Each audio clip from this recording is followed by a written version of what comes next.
Good morning, everybody. As per the instructions of Commissioner of Collegiate Education, Telangana State, we are uploading video lessons in YouTube. I, D. Lata, lecturer in mathematics, GDC Armoor, is now going to take up the topic normal subgroups. To define a normal subgroup, basically we need the definition of a group, a subgroup, and then finally we conclude with the normal subgroup. First, let us recall the definition of a group. To define a group,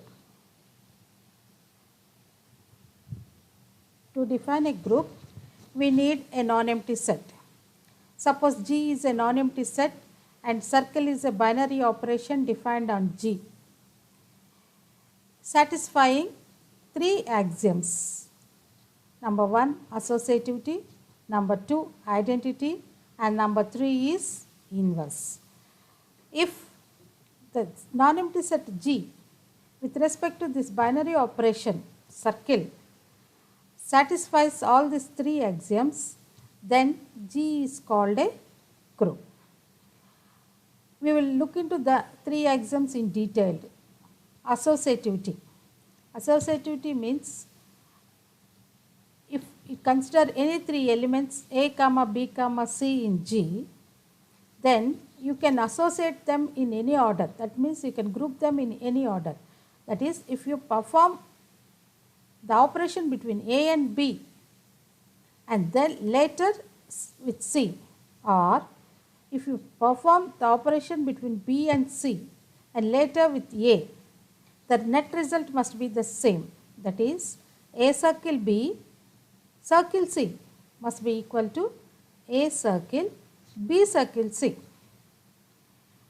And the second axiom is identity, identical law. If in the non-empty set G, if at all there exists one element E such that for any A in G, A circle E must be equal to A. If you perform the operation the other side also, it must give you the same result. That means E circle A also must be A. That is, A circle E is equal to A is equal to E circle A for every A in G. In such a case, the element E in G is said to be the identity element of G. And the third axiom is inverse law. To define inverse law, we need identity element.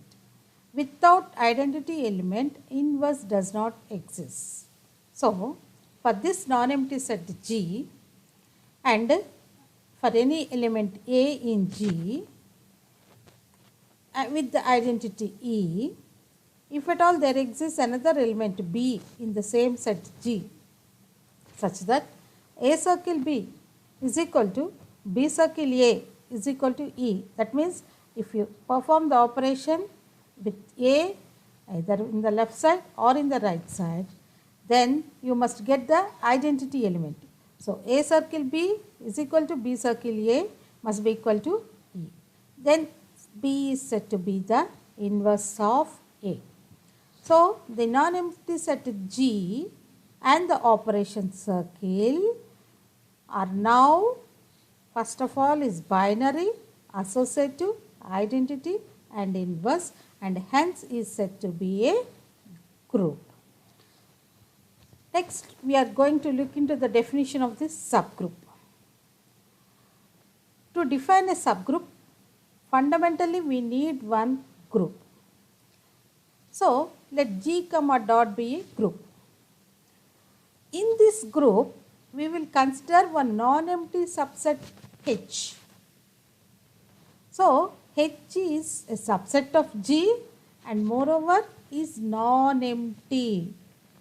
Then, with the same operation in G, that is because G is a group with respect to multiplication, with the same operation, H also is a group. That is, H comma dot is a group, then H is called a subgroup of G. So, to define a subgroup, first we need one group. Next, a non-empty subset in that group. Next, with the same operation in the group, the subset, non-empty subset also must form a group. Simply saying is, the non-empty subset is a group by itself with the same operation. H is a group by itself with respect to multiplication. Then H is said to be a subgroup of G. So, after knowing the definition of a group, a subgroup, now we are going to define normal subgroup. To define a normal subgroup, we need group and subgroup. Suppose G is a group and H is a subgroup of G.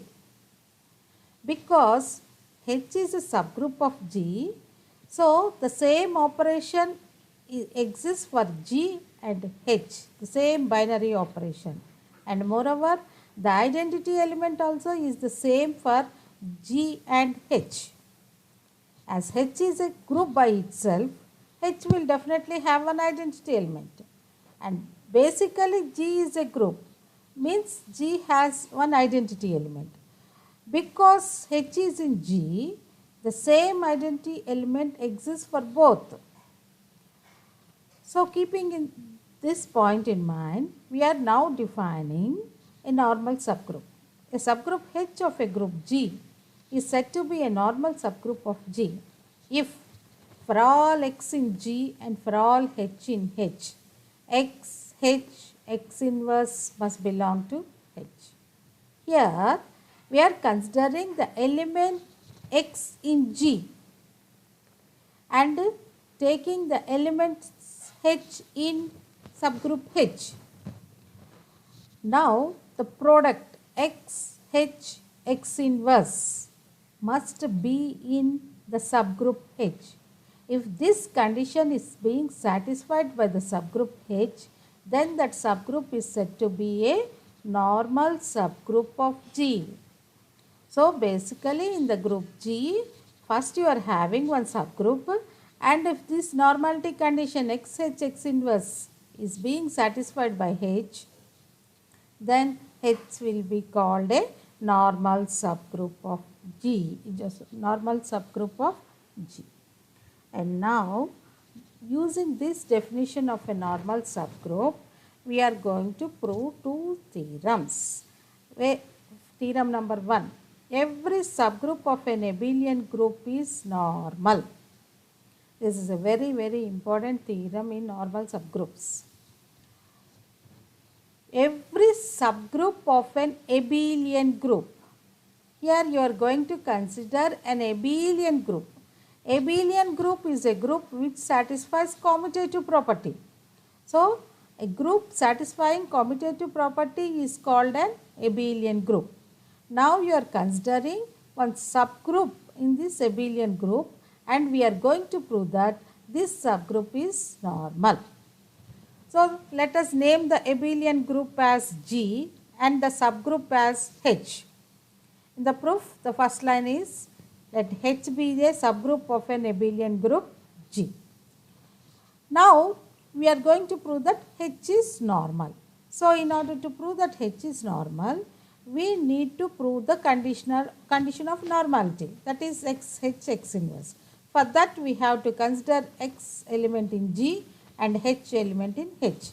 So, let small h belong to capital H and X belong to G. And as we discussed already, E will be the identity element both in G and in H. Now, to prove the normality condition, we are taking the element H. H is nothing but EH, because if you multiply with the identity element, then you will get the same element. So, H can be written as E into H. E, which is the identity, can be written as X, X inverse, where X is an element of G. Already G is a group, not only group, it's an abelian group. G is a group, therefore all the properties of subgroup are satisfied by G. Therefore, for X belongs to G, definitely inverse element X inverse will belong to G. And moreover, X inverse will be equal to E. So, instead of E, we are writing X inverse. Now, we are going to apply associative property here. That means we are grouping X inverse and H. So, the first element X is taken out and the X inverse H product is considered.